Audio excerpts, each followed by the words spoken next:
Okay, here we are going to start to build. So I have used a ruler and made straight, perfectly vertical lines going down the length of the form so that my pieces are level and they're straight and there's no tilt or curve to them. You could tilt or curve them on purpose if you wanted to, but I'm going for straight vessel.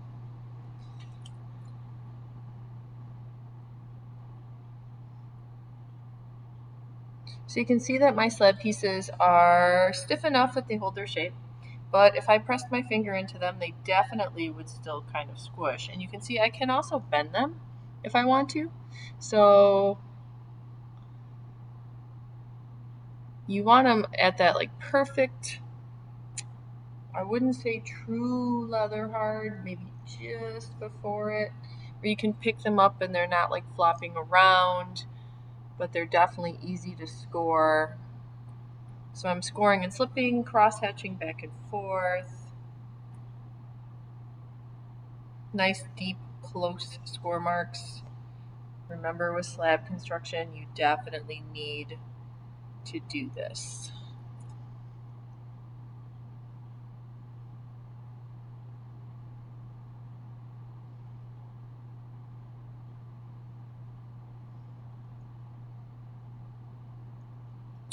So I scored and slipped my entire form. And not slipped, I scored it. And then I scored every single piece. So now I have to do is slip, stick, and blend.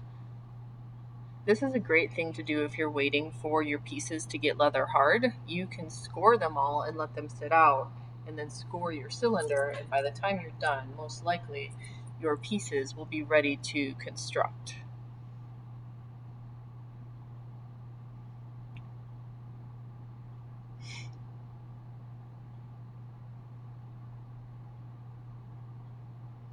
And I don't use a ton of slip, just a little bit.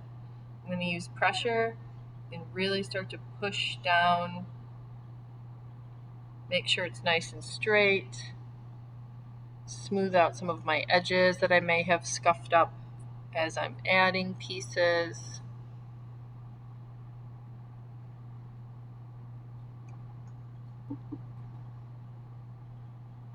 And then I'm going to roll out my little baby coils that are going to be used for blended seams. So you cannot forget a blended seam when you're working with slab. The skinnier the coil, the easier it's going to be to blend it out. So I'm going to lay it right along that seam, push it in place, and I'm going to put one on the other side too.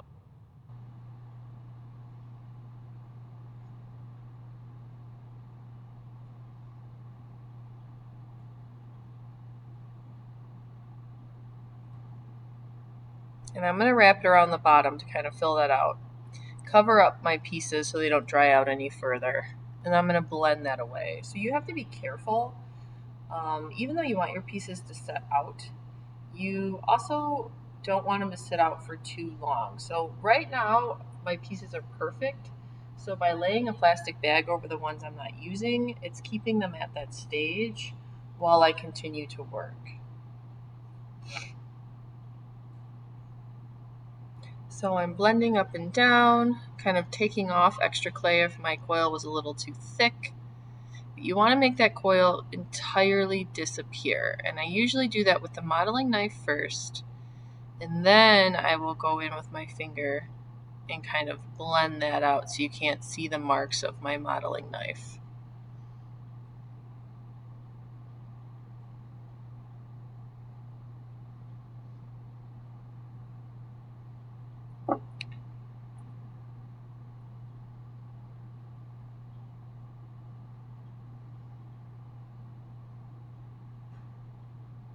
So grabbing that clay and blending it down, and I'm going to grab the clay and blend it up using the curved part of that knife. Using a little bit of water if the clay starts to get sticky.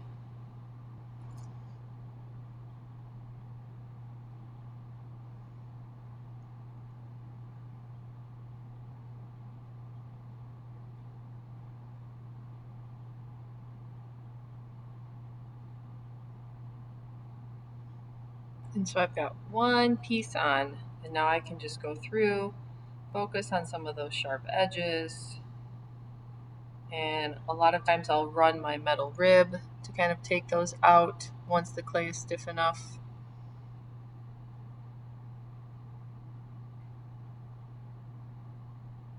And now I'm going to cover up my little mark that I originally made with my pin tool. I don't want to leave those marks in the piece, so I'm just pinching in a little bit of clay with some water, filling it in, leveling it out, so that the top of this piece will be nice and clean when I'm finished, so it's all covered up.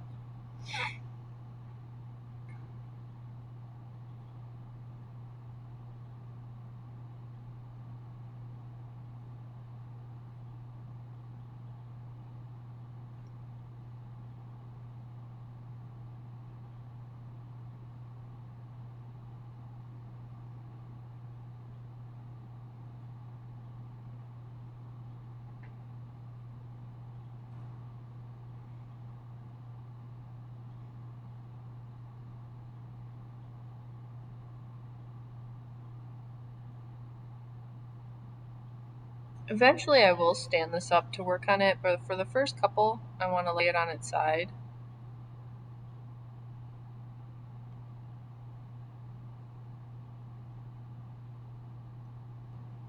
So you might have to find something to prop your piece up against because it is a cylinder, so it definitely wants to roll. And each slab I add to this piece adds weight to the form. And so you're going to have to figure out keeping it balanced.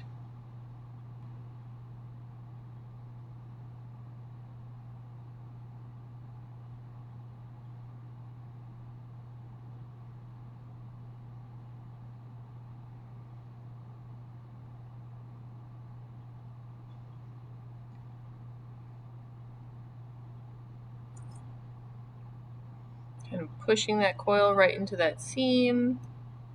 And then again, I'm going to blend out.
It definitely gets a little harder to smooth in between, especially if you've chosen to have more pieces. I went with 12 instead of 8, but it's definitely doable.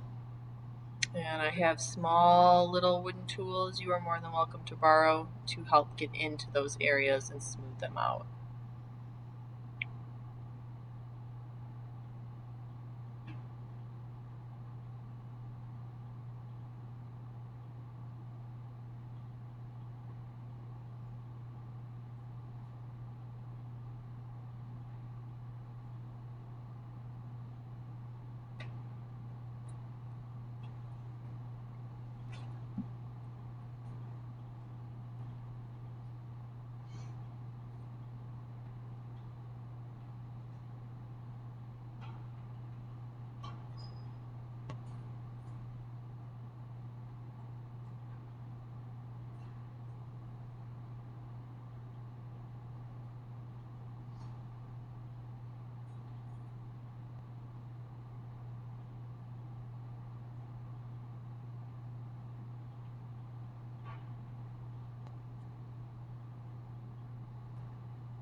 So now you can see my piece is a little bit heavy on one side and it's starting to want to lean over. So I'm going to skip over a few lines just to kind of even out the balance.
So now that I've added a few pieces to the other side, this piece should stand up, not want to lean over.